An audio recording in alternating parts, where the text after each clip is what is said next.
0800, or you can text us to 083 3500 530 with your question. Good morning, Gabriel. Good morning, Margaret. Now, firstly this morning we're going to talk about Hawthorn, which is in bloom now, and you say that it has a good cures. You can use it for cures. It's a brilliant herbal medicine, Hawthorn, and it's just, I suppose the flowers are just gone out of bloom. Everyone will notice it around on the hedgerows there for the last 6 weeks or so. There was nice white flowers, but they've just fallen off there in the last week or so. But very powerful herbal medicine. We use the berries, flowers and leaves. A little bit of the history.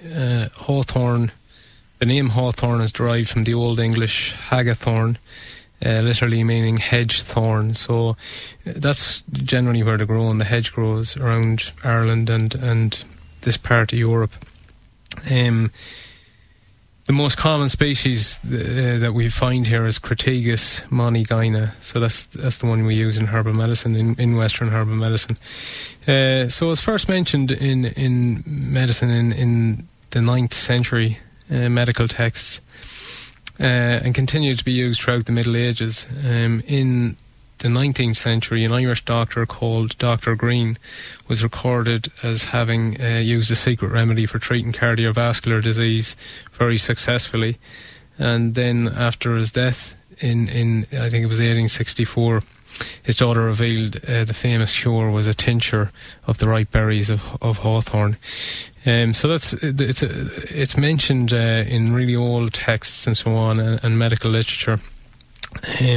Some of the more recent scientific literature, which is quite vast as herbal medicines go, over the last 50 years, I suppose it's been well researched, because cardiovascular disease, heart disease, heart attacks, all these are very, very common. Probably the most common cause of death, I think, in the Western world at the minute is heart disease. Yeah. So right. It keeps like crossing over with cancer and that, but cancer might be the most common terminal or common illness, but heart disease, the most common cause of death when you take in all ages. So when you see hawthorn, think of heart and vascular system, so your veins and blood vessels and that. So it's as I say, it's very well investigated in the scientific literature, and it's validated as a treatment for mild to moderate heart failure.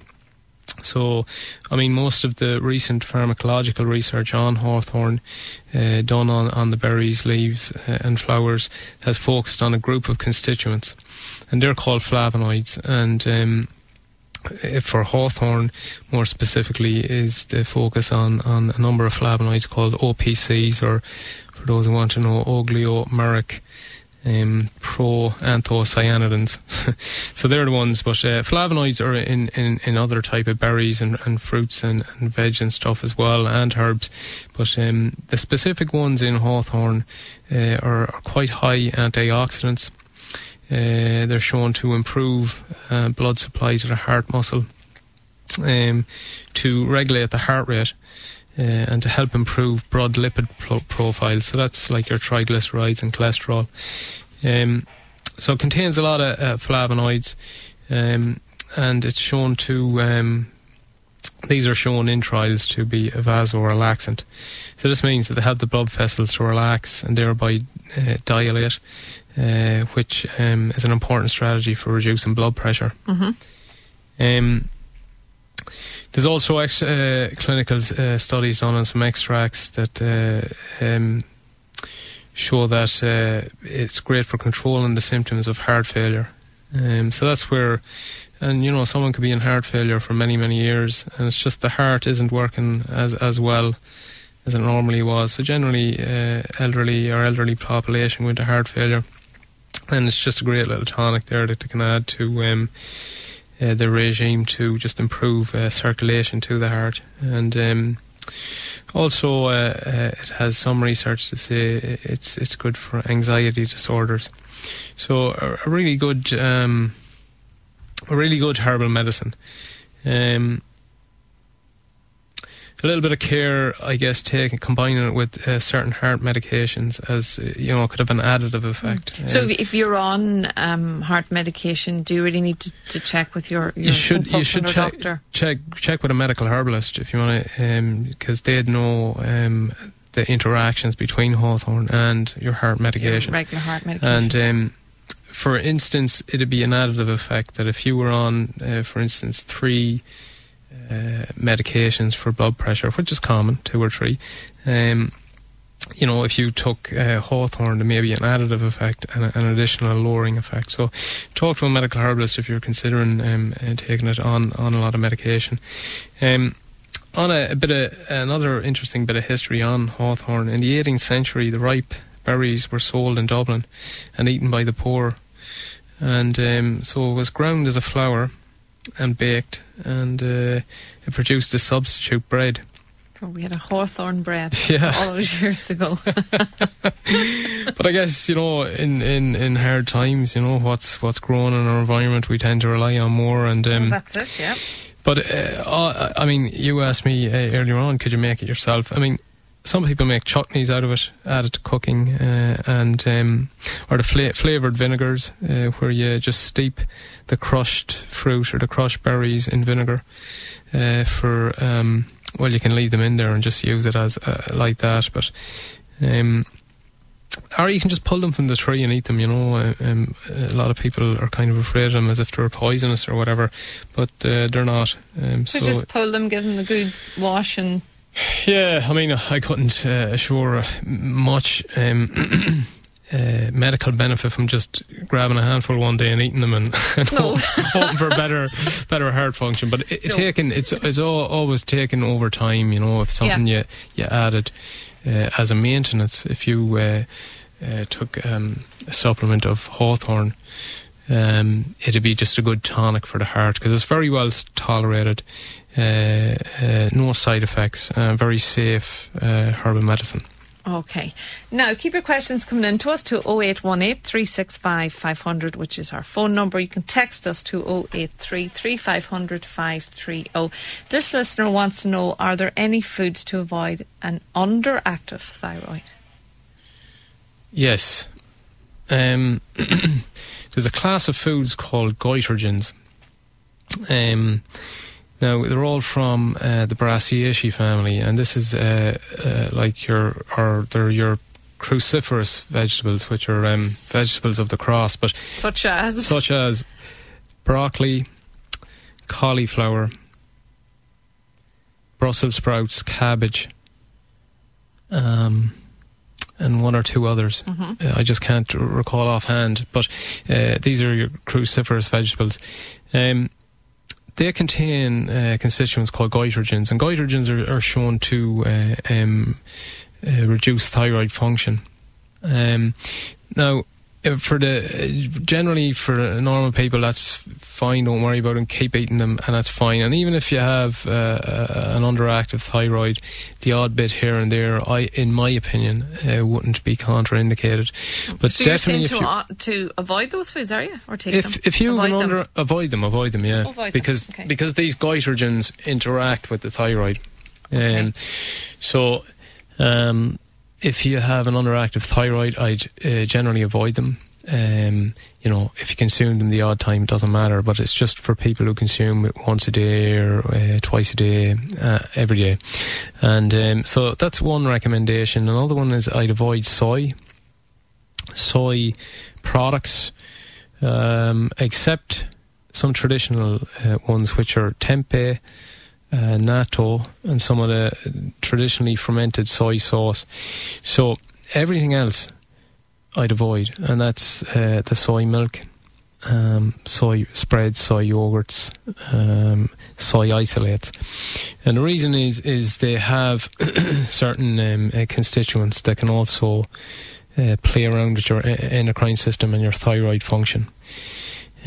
So I'd encourage people with underactive thyroid to avoid them. Fluoridated water I'd avoid, because fluoride can have the effect on the thyroid gland to put it underactive. And things then that you might add would be sea vegetables or sea herbs. So I make capsules of these in the clinic and give them to people, and they're just good nutritive as well. But the likes of kelp and bladderwrack, and some of these sea herbs that we use in herbal medicine, they have a nourishing effect on the thyroid gland. So that's a few things to avoid, and I guess a few things to add. Okay.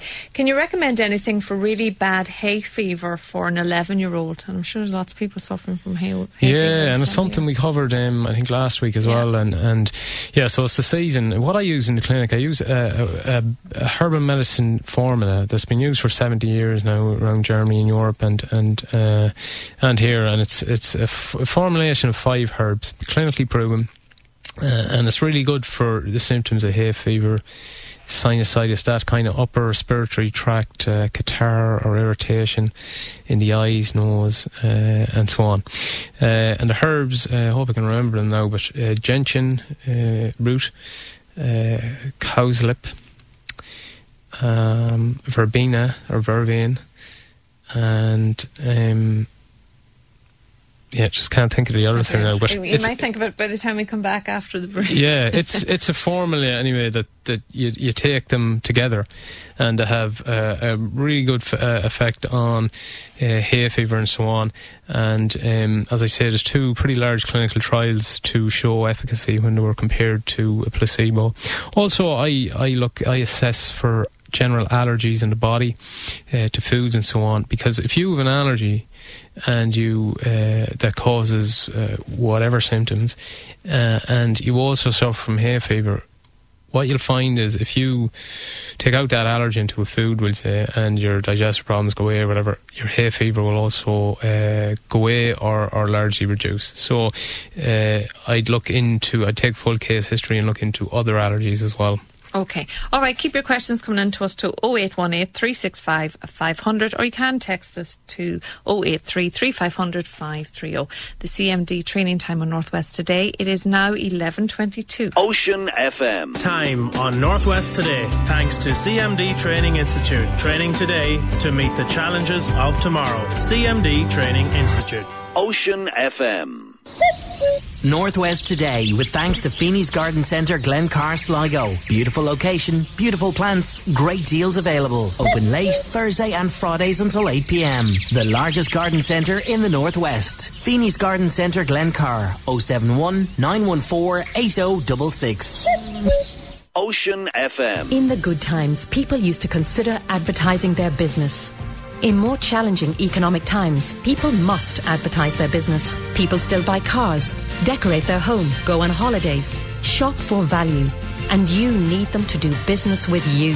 Ocean FM can help you work smarter. We can target your customers cost effectively, wherever they are, keeping your brand front of mind at this crucial time. Radio is also effective at reaching out to new customers. Add radio advertising to your promotional budget and enjoy a major uplift in brand recall. We've got hundreds of thousands of ears waiting to hear what you can offer. Contact us now on 071 911 8100 and make radio work for you. Ocean FM. Self-assessed income tax payers. If you file your 2009 return early, Revenue will calculate your tax liability for you. This will help you meet the pay and file deadline later in the year. Make your self-assessed return by August 31st and make it easier on yourself. The Dresser Belique summer sale now on. Ladies fashions 20 to 50% off. Dresses from €19. Jeans from €30. Ladies shoes and handbags 20 to 50% off. Quality and value is always in fashion at the Dresser Sale Belique. CMD Training Institute. Training today to meet the challenges of tomorrow. Computer training, soft skills training, e-learning, day courses, evening courses, weekend courses, and online training. CMD Training Institute. Call them now on 07191 30742 or visit the website cmd.ie. CMD. where the customer is always number one. Vitamin B12. Connacht Gold. Vitamin-enriched V Plus milk. Folic acid is necessary. A delicious low-fat milk enriched with calcium and folic acid. Vitamin A is required. Each glass for the health provides of the eyes. 45% of your recommended daily allowance Calcium of helps to vitamins maximise the A, bone B2 density in and young E, adults as and well as your children. recommended daily allowance Vitamin E for is an folic acid. excellent Connacht Gold antioxidant Vitamin-enriched and V helps Plus protect the milk. body. Vitamin B2 In helps your break down local store carbohydrates, now. fats, and proteins in the body. I was with Aircom once upon a time. So many bundles confused my mind. Then Imagine came knocking on my door. Now I won't get ripped off anymore, 'cause I got WiMAX coming across the nation. Imagine WiMAX, the new sensation. WiMAX, next generation. Faster, better, cheaper, no line rental fee. For more information, see imagine.ie. Finally, something to sing about. Upgrade your phone and broadband and save €400. Call Imagine on 1890 929 109. Terms and conditions apply. It's back. Harvey's Point Dinner Cabaret every Wednesday, 5-course dinner and a 2.5-hour show. Starring Jimmy Buckley, Dave Lawler, Kathy Durkin, Jean Fitzpatrick, Caelan McDermott, Valdemir and his Slovak entertainers, and Lord and Lady of the Dance. Bookings to Harvey's Point on 074 97 22208. Special overnight rates available. To have your say, call the Northwest Today comment line on 0818 365 500. Text your comment to 083 3500 530. And you're very welcome back to the programme. We are in the company of Gabriel McSharry, medical herbalist and nutritionist. Now, this listener has stomach inflammation, and what food should they avoid? Yeah, so I'd avoid, I guess, first off, corrosive type foods, which are alcohols, fizzy, sugary drinks. I guess watch the likes of vinegars and vinaigrettes and some of these spicy sauces and stuff. So cut them out straight away. That'd be definitely a first. Then after that, then I'd watch the likes of caffeinated beverages, chocolate. These are all things that have been shown to affect the valve just above the stomach, and irritate it and cause maybe acids and that to roll into the esophagus and create inflammation and whatnot.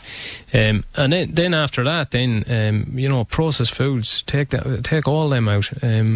Like we get away for a certain period of time eating processed foods, and that could be 10 years or 20 years. But it's just like, if you want, we could actually eat a boot and we digest it, but it's going to take a lot of our digestive energy. Some chewing. But we'd get through it eventually in that we'd produce enough acid and peristalsis in the stomach, intestines would get rid of it or whatever. But, so long burning the candle at both ends and a heavily processed food diet and these kind of intoxicants I mentioned will kind of burn out the organs, and definitely stress and stuff can exacerbate it. Okay, hold on now, this just jumped away from me. Gabriel, can you explain why a 22-year-old male has to go so often to the toilet? I counted yesterday and he went 15 times in an hour. This happens all the time. Doctor told him he's fine, no diarrhea. What could be wrong? Oh, so it's a bowel motion. I was thinking it was going to be to urinate, but it must be... not diarrhea. Worried mum, it says. Yeah, I'd be worried too. But I guess if he's gone to the doctor, they've probably done necessary tests, maybe a stool sample, stool analysis for certain type of infectious disease, or I'm just not too sure. But really, in my opinion, 1 to 3 bowel motions a day is somewhere around the normal. 15 times is definitely not normal, and it. I'd need a full case history really on that one, but it's a strange one. Yeah, I mean, you could just really make sure he's eating good foods, real foods. So avoid processed foods and stuff like that. Like the colon, which is our excretory organ, is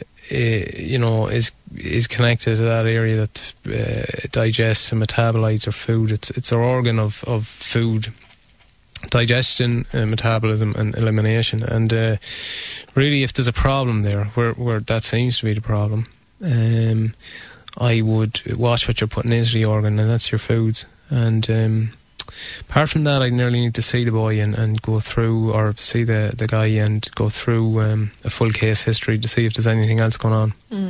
And would it be that maybe he feels like he wants to go to toilet but he isn't actually going, or something like that? Or? Possibly, yeah. It could, like, so the nerves around the colon that make it work, they're plugged into our central nervous system.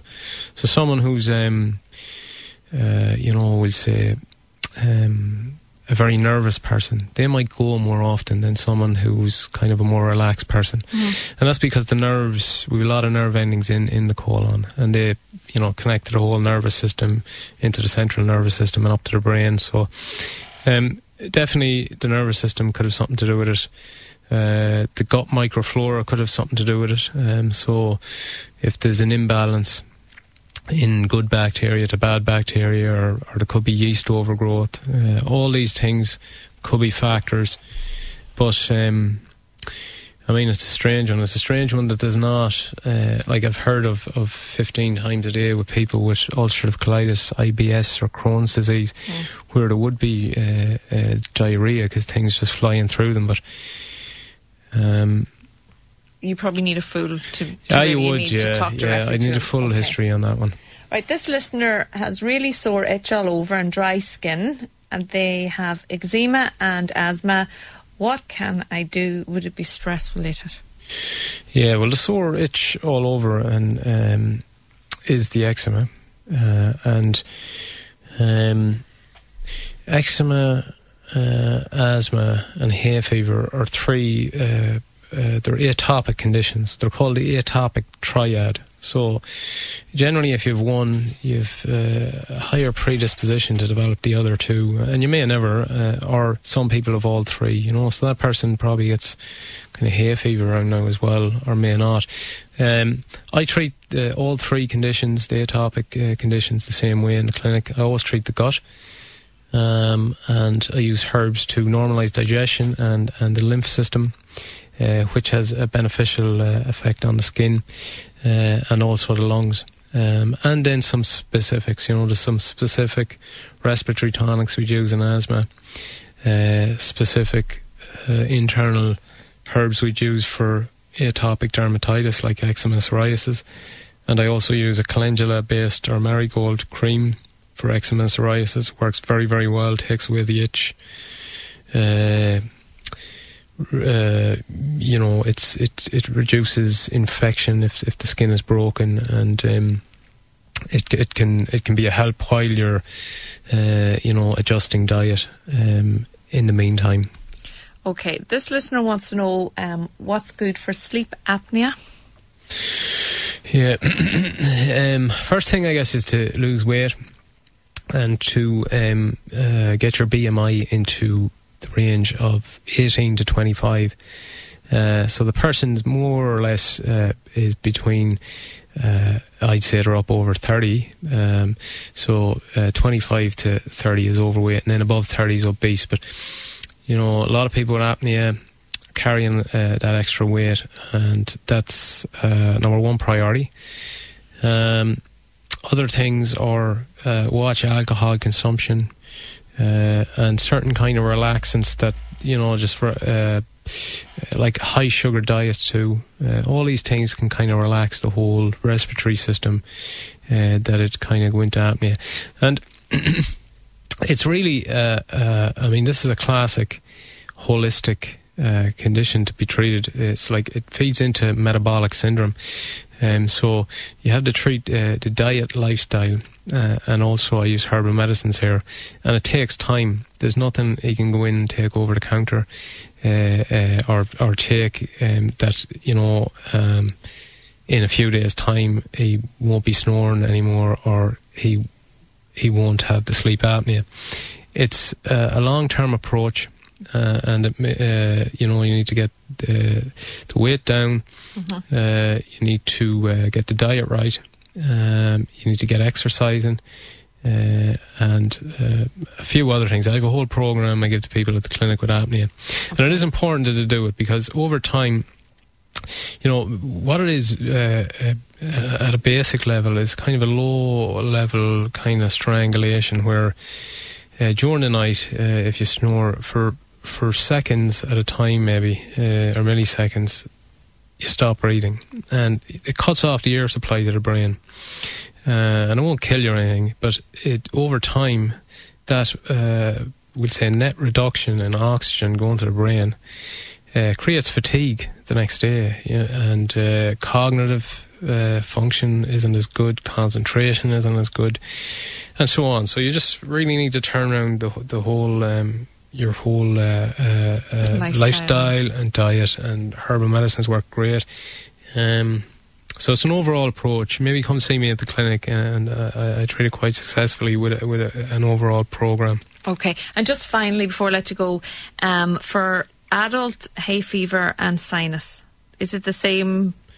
Yeah, well, for the 11-year-old that we spoke about earlier. Yeah, it is. There's one thing I'll just add, and it's also relevant for the 11-year-old, is what we call a nasal douche. So to clean out the nasal tract with saline solution, so I use a neti pot, or you can get a neti pot. It's like a small little pot. It's used in India for over 1,000 years, and you fill it with salt water. Use a good sea salt, and put about 1/5 of a teaspoon into a cup of hot salt water, and let it cool to its tepid, and then you pour it into the pot. Now you put it in one nostril and you lean to that side, and it pours in through the sinus in your forehead and down and out the other nostril, and you breathe through your mouth while you do it, and it just takes any gunk or catarrh or mucus that's in the nasal and flushes it out, sinus thing, and flushes it out. And it's something that's not a complete fix, but if used daily along with other recommendations, can be very, very powerful. Okay, and for people who want to contact you, Gabriel?